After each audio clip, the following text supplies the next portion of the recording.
Hello, listeners. Mallory Wilsey here, Chief Producer of the Enrollify Network, and I want to take just a quick moment to tell you about another show on our podcast network designed specifically for all the education technology enthusiasts out there. The Higher Ed Geek podcast is a deep dive into the world of educational technology and its transformative impact on the student experience. Geek out each week with host Dustin Ramsdell. His conversations are a mix of engaging storytelling, expert analysis, and a genuine passion for all things higher ed and tech. Whether you're an educator or an administrator or just someone passionate about the intersection of technology and education, this podcast promises to deliver content that's both enlightening and entertaining. You can subscribe to the show by visiting podcast.enrollify.org or by searching The Higher Ed Geek wherever you get your podcasts.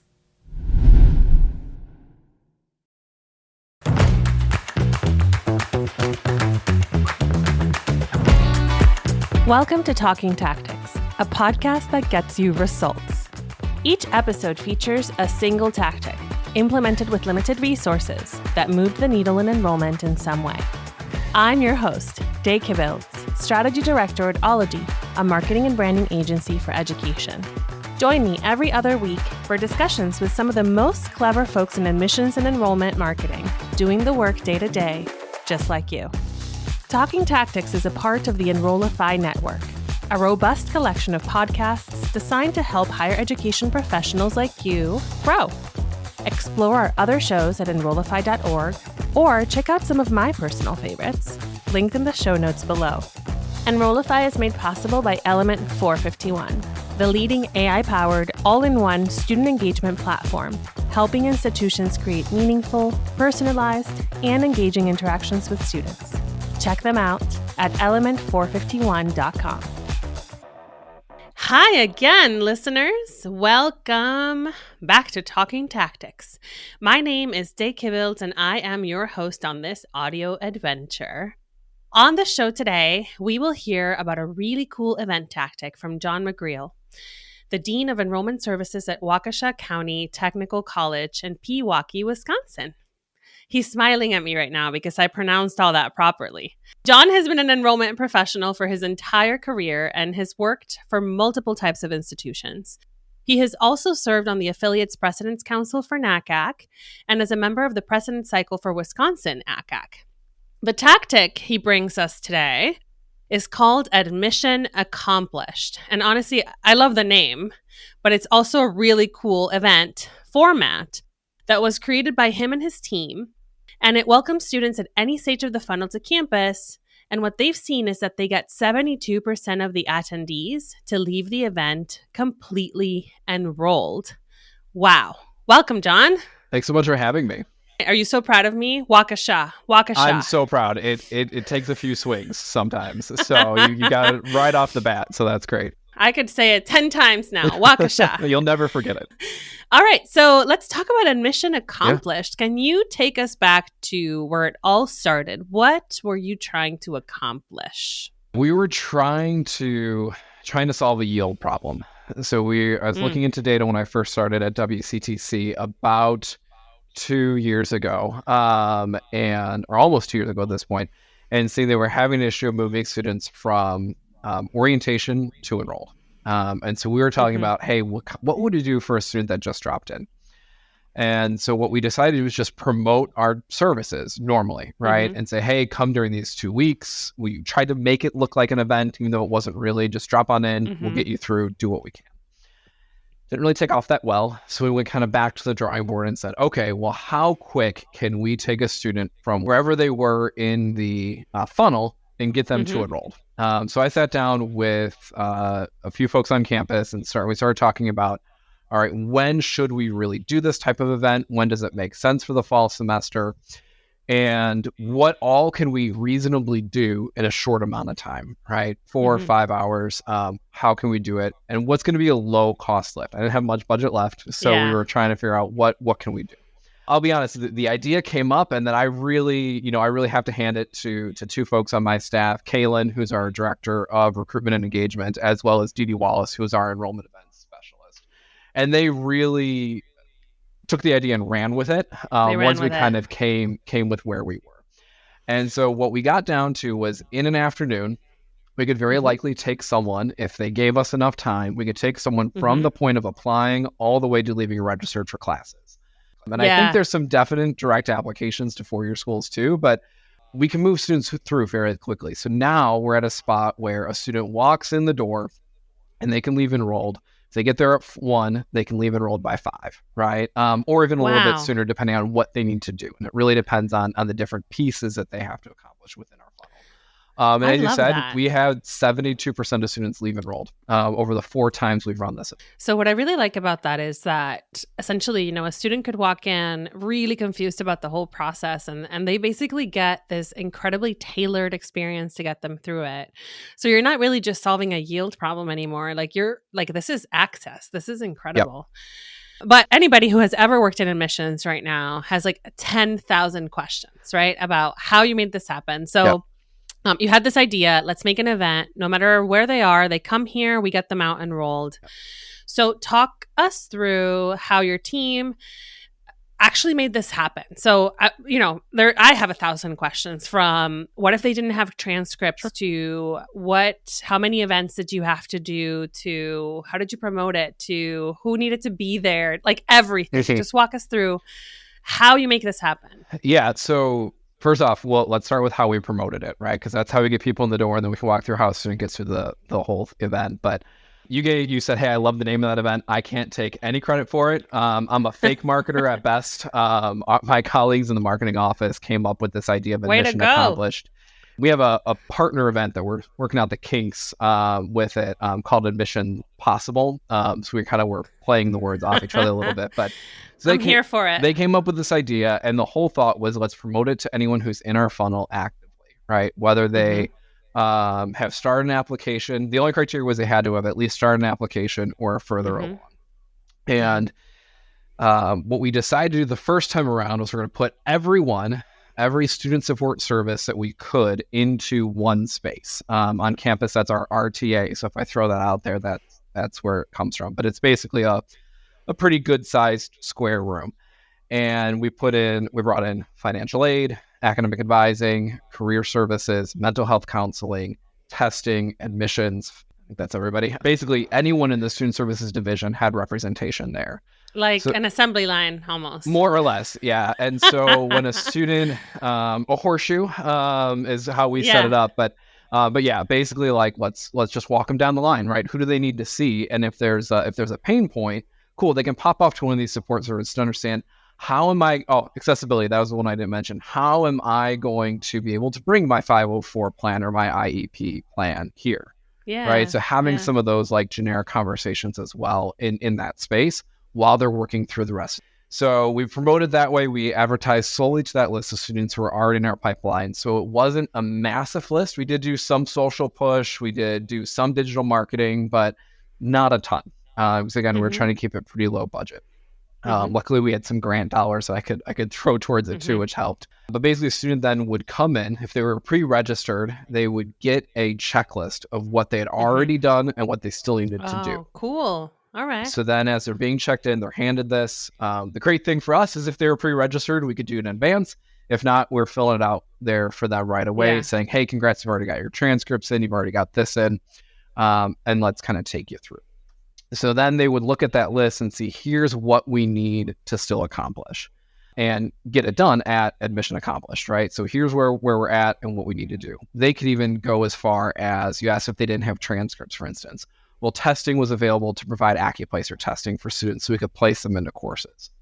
Oh, they would take the test right then? They could. They had the option to. Oh, wow. So we wouldn't restrict them from doing it, but if they wanted to do it right then and there, they could. Obviously, we advised them hey, you can also sign up for a test, go home, study, come back, we'll get you appointments. And then the whole thought was if they chose that option, we would then set them up with appointments in order that they would need leaving the event as well. So if they left to do testing a different day, they would then leave with, okay, here's when I'm going to get my new student orientation link. And we would encourage them, hey, schedule that time right now. It's going to take you about 45 minutes. Schedule that time to do it because it's all virtual. Then we'd set them with an academic advising appointment to make sure they were getting their correct courses. Yeah. If they're able to move through that whole process during the event, they're having those conversations along the way. right? Yeah. So our academic advisors in advanced worked on program advising guides for these students so that they could go straight from orientation, doing that virtual orientation, to registering with the support of someone from our registration office. So it really was a whole, we talk in admissions a lot about how it takes a campus to do something. It really took our entire division to pull this off, right? And luckily we were able to get by it because we were able to show what we'd be able to do, right? Took a little bit of convincing the first time, but then when we saw the efficacy of it, right, it was a lot easier to bring everyone back to the table and say, okay, how do we improve this? How do we iterate? How do we make it a little bit better moving through? Right. So the folks that were there, so you said there were folks representing different areas of student services in this kind of horseshoe formation. Did they need to bring like equipment? Did they have their laptops maybe to be able to access student records? And I'm curious about the waiting, the queue, right? So if how many folks were at each station per station? Did students have to wait a long time? I know this is like logistical stuff, but I'm just fascinated. Yeah, so we found like one or two pain points in this process, right? So typically the person was there with their computer as well. Because if they didn't have someone, then they could work, right? If they weren't talking to the student, they could get their work done, as well as if they needed to, they could turn around and show them something. Or in the case of like, say, my admissions operations staff, they could go in and say, yep, you've got transcripts, let me do this evaluation, or maybe we need to get this credit applied to the class you need, or things along those lines, right? Because if someone brought in a college transcript, we were trying to assign that credit as well, if it was easy to do in that moment, right? If it's something that had to go out to an associate dean or something for approval, that was going to come back later. So typically certain areas had two, right? So our admissions operations team had two people there for most of it. Our financial aid office had two people there. The areas we knew that we could anticipate that students were going to need, right? So, which the questions we always get are, how much is it going to cost? Will my credits transfer? Can I get in? Like those sorts of things, right? Yeah. So we made sure that we had a little extra staff there. For a lot of the support services, it was usually just one person because the traffic wasn't all that much, and they were there to help solve a different problem at times as well. So not only were they to promote their services, but say we had a backup at registration. Well, great. While you're waiting, we're going to take your name. We'll come find you. Since we're all in one space anyways, we'll come find you.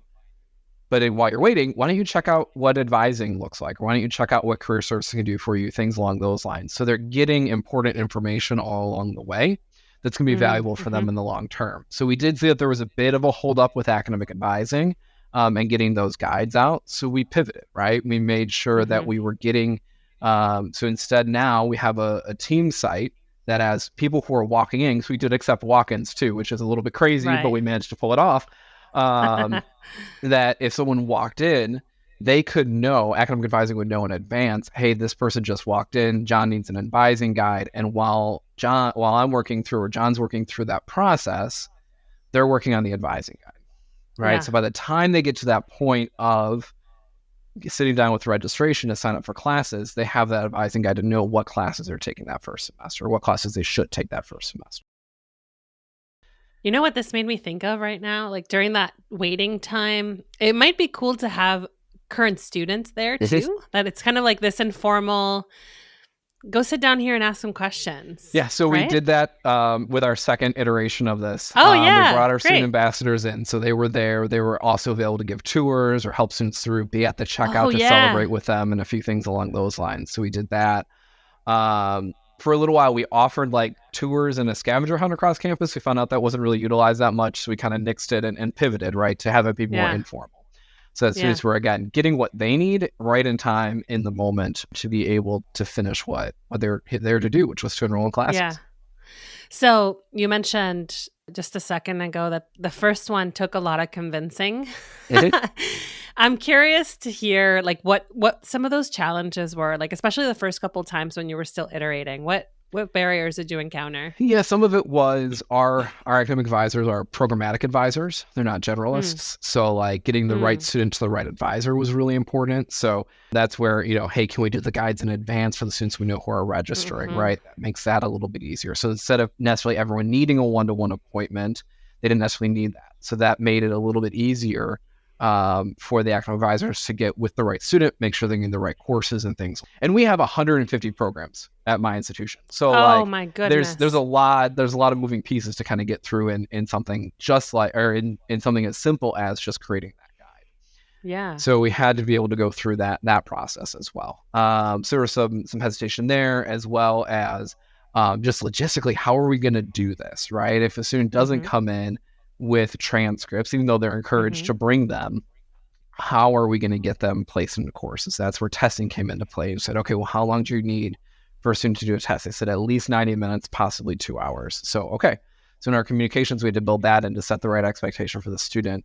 And of course, we know people don't always read emails. They don't always read what we put in front of them. So we've hit some pieces here or there that we still need to iron out. But we're continuing to work on. In fact, that was the meeting I was in right before this, was talking about this event and what some of the changes that we're going to make in the future are. Hey, it's Day here, and I want to personally invite you to the industry's hottest event this summer, the Engage Summit, hosted in Raleigh on June 25th and 26th. The Engage Summit is your roadmap for AI readiness in higher education. Sessions will focus on cutting-edge AI applications that are reshaping student outreach, enhancing staff productivity, and offering deep insights into ROI. This is not your typical conference. It's a strategic summit where you'll learn from the best about leveraging AI and digital strategies in higher ed marketing. Imagine 2 days filled with hands-on sessions, real success stories, and the chance to network with top minds in the field. You'll leave with practical, transformative takeaways as you learn how AI fosters a more personalized, efficient approach from recruitment to student success. Oh, and the best part? The Engage Summit is incredibly affordable. Use the discount code Enrollify50, that's 50, and you can register for just $99. So, join your favorite Enrollify network creators at the Engage Summit this June. Learn more and register at engage.element451.com. We can't wait to see you there. Yeah. All right. So I'm sure people are now wondering, this is awesome. You probably want to try it. I would try it. What were the results? Talk to us about that. Yeah. So we've run this event now 4 times total. We had a grand total of 211 students pre-register. We had 66 no-shows, but a weird thing with WCTC, there's like a law with events that the number of no-shows almost always equals the number of walk-ins. So we had 66 walk-ins. And I will make this data available if people don't believe me. I don't know. What kind of cosmic weird thing is that? What's so funny is we talk about this all the time, Dave. This happens with every event we do. An open house, 30% of our students are walk-ins, 30% are no-shows. It just happens. And that's what's incredible though is like, if you plan on your register numbers, you know that you will cover your walk-ins. Like this is such a gift from the universe. It blows my mind, and I've been here for 2 years, and almost every event it shakes out within a few percentage points. The number of walk-ins will equal the number of no-shows. So we had 145 students who pre-registered showed up, and 100. So that's a total of 211, and 152 so far from this event have left enrolled. Right, each event has had about 50 students at them, so anywhere between 35 and 40 students have left each event enrolled for classes. That is just such an astounding percentage. Like, I mean, and what a service, right? When you think about open house events or applicant events or admitted student events, they're not this tailored, right? So the fact that, I mean, especially when you think about students nowadays, they have 10,000 responsibilities, right? They want to come to campus to accomplish something. Correct. And the fact that they can leave with that sense of accomplishment is incredible. Yeah. And I have to, again, like really hand it to the team, because this was an idea that I had, and they really took the vision and ran with it, especially our events coordinator, Didi, right? Who really kind of said, all right, let's figure out how do we do this. And then constantly we're iterating, right? So after every single kind of series that we do for this, we're saying, okay, how do we make it better the next time? And we actually, here's an interesting story. So we used to do it in the RTA, which is this big event space. And we ran into an issue. It wasn't available on the dates that we had set this year. Oh. So it ended up being a blessing in disguise, because what we ended up doing is instead, we actually have it through this entire hallway where our student services offices are. Mm-hmm. So now students not only get the chance to talk with everyone from these areas, but also see physically where they're going to go when they're here on campus, to get that. So Oh, they walk yeah. in the front door where our recruitment team is. They're getting checked in. They're getting that connection made with their enrollment counselor if they haven't already met them. They're getting connected with an enrollment counselor, getting that checklist, and they're walking down this hallway, doing everything on that checklist in the correct order, leading up to the registration space. And along the way, they're able to say, see, here's where I'll register for classes in the future if I need in-person help. Here's where the academic advising offices are. Here's where the career offices are. Here's where the financial aid is, and so on. Being able to tangibly see it.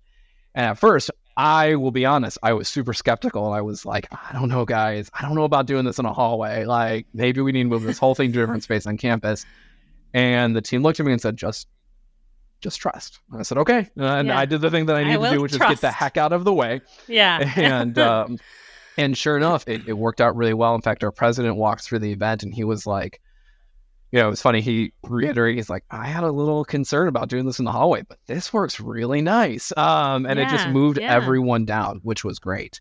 So it's great that your offices were structured that way too, right? Yeah, the happy accidents, right? Like happy accidents. Yeah. So you said each event had like about 50 people in it. Do you cap the registration at that to ensure the service level, or is it just, again, luck? We haven't yet. It's just one of those things that gets worked out. I think the largest event was 57. The smallest one was 48. So you're talking plus or minus 5 students on average. So that's just kind of how it's been. Now, this summer, we'll see what happens next because we're actually going to do 4 of these over the course of the summer. We're doing 1 on College Decision Day of May 1st.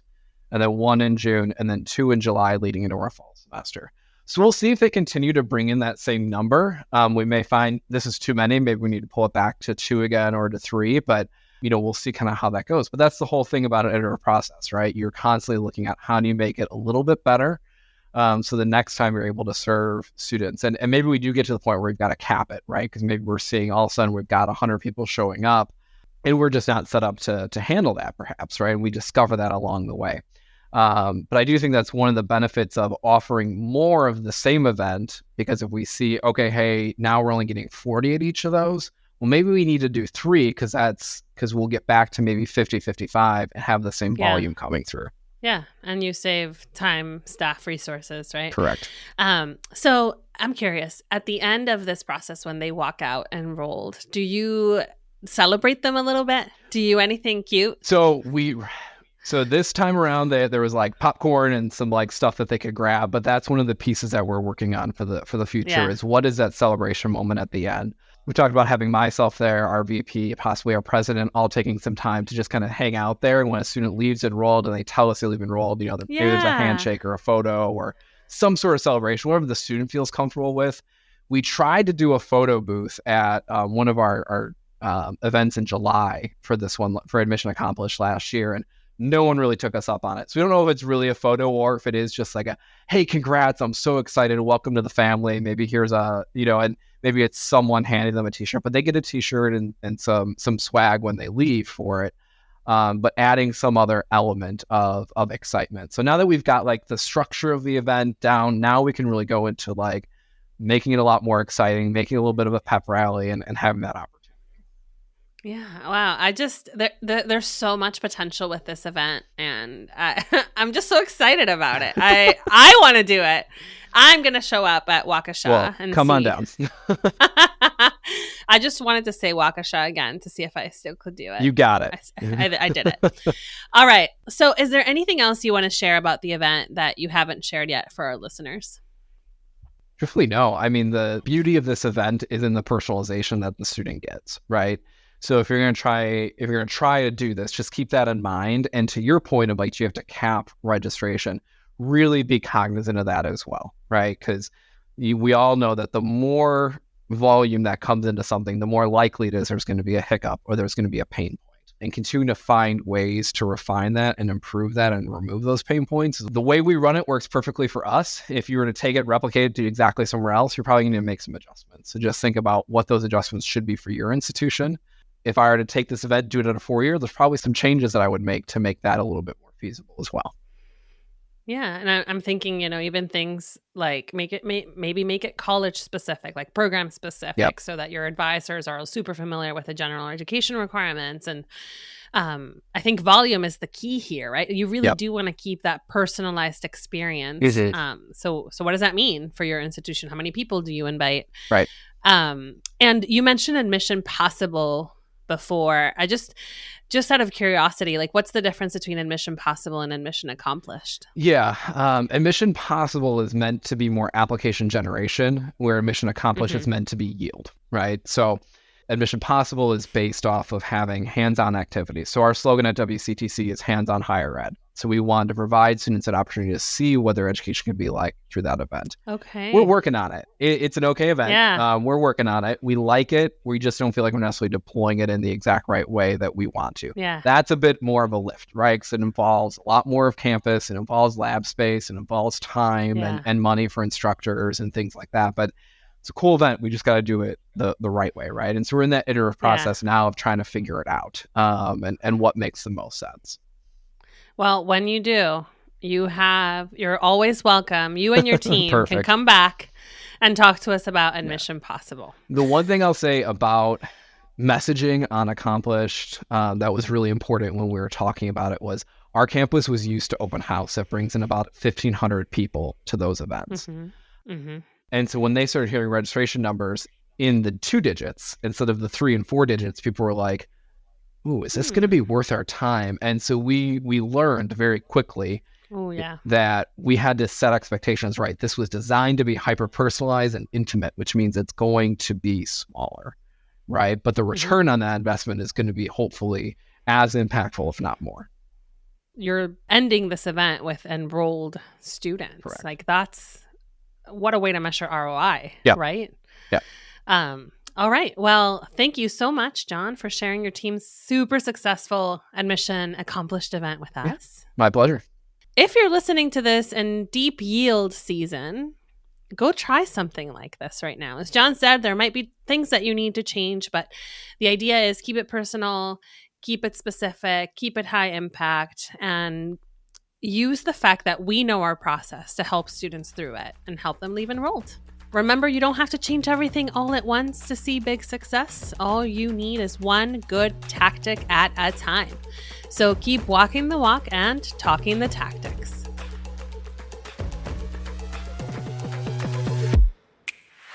The Talking Tactics podcast is part of the Enrollify podcast network. If you like this podcast, chances are you'll like other Enrollify shows too.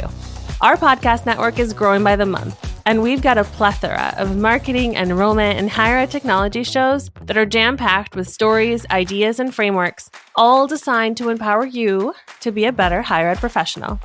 Our shows help higher ed marketers and admissions pros find their next big idea and feature a selection of the industry's bests as your hosts, like Jamie Hunt, Allison Tercio, Jenny Lee Fowler, Jeremy Tiers, and so many of your other favorite leaders in higher ed too. Enrollify is made possible by Element 451, the leading AI-powered, all-in-one student engagement platform, helping institutions create meaningful, personalized, and engaging interactions with students. Check them out at element451.com.